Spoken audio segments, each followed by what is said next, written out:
At 5:02, we turn now to some breaking news. Sheriff's deputies say a man opened fire at a Harris County flea market and he shot 3 people. Steph, it happened on Airline Drive off Gulf Bank on the north side. Brittany Ford now joining us live. Brittany, good morning to you. Well, guys, good morning to you. Police believe that this was a random act of violence, and really the good news here is no one was killed as a result. Police believe that road rage may have led to a man to open fire here in the parking lot. We have video to show you from overnight. This happened just around 8:30 last night here on Airline Drive. Authorities say the shooter got upset in the parking lot, got out of his vehicle, and then started shooting. Now, we're told 3 people were injured, 2 of them taken to the hospital, the other treated here at the scene by paramedics. Now, luckily, all of them are expected to be okay, but we're told there was a pretty decent crowd out here, so this could have been so much more worse. Now, as for the shooter, Harris County deputies are still looking for him. At last check, we're told they're trying to obtain surveillance video for here to get a better idea on who they're looking for. But for now, I'll send it back to you guys. Live on the north side for us this morning, thank you. And you can get all the breaking news in the palm of your hand. All you got to do is download our free KHU 11 mobile app. It's available in the App Store and on Google Play.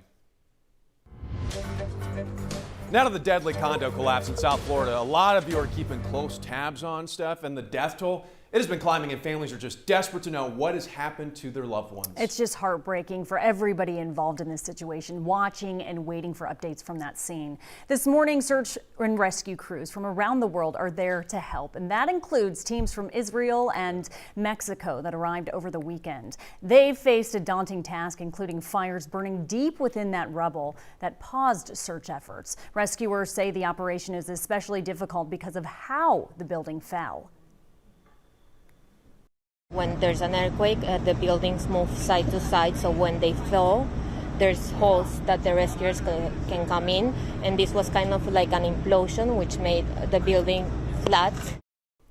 While it may take months to determine a cause, a survey from 2018 indicated there were structural problems with the condo building, but it did not warn of a collapse. Heavy machinery is removing large pieces of the rubble, which are being taken to a warehouse right now for evaluation. At 5:05, we turn now to Xavier and a look at the coronavirus headlines today. So, Steph, we now know some specific numbers about that surge from last spring. That's one of the COVID stories we are tracking for on this Monday morning, counting down from number 3 and starting with new research on the impact that economic reopenings from last year had on COVID hospitalizations. As states really began to lift those restrictions, more than 5,000 additional people were hospitalized each day between April to July. All right, let's get to number 2 here. And Carnival Cruise Line has confirmed its plan to restart cruises from Galveston next month for the first time since being put on hold due to the pandemic. The Vista will sell out July 3rd and the Breeze will follow on July 15th. And now to number 1 here. The highly contagious Delta variant is causing concerns about another global surge, especially in those countries with low vaccination rates. More than 46% of Americans are now fully vaccinated.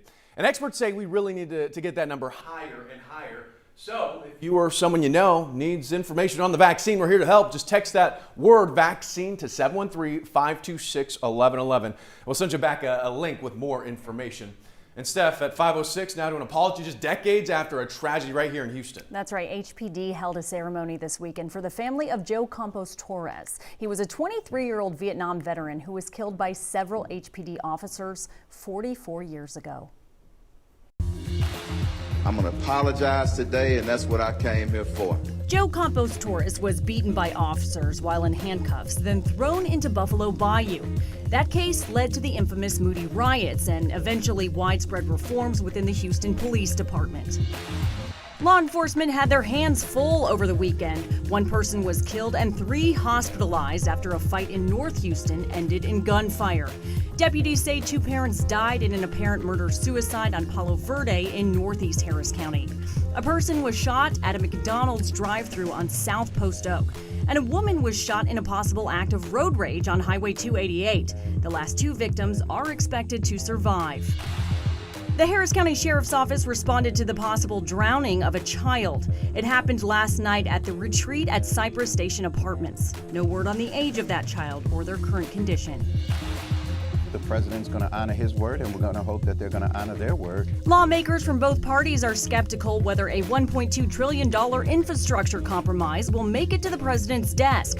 President Biden wants a separate measure to fund things like childcare, free community college, and green energy, but hasn't said whether these are deal breakers.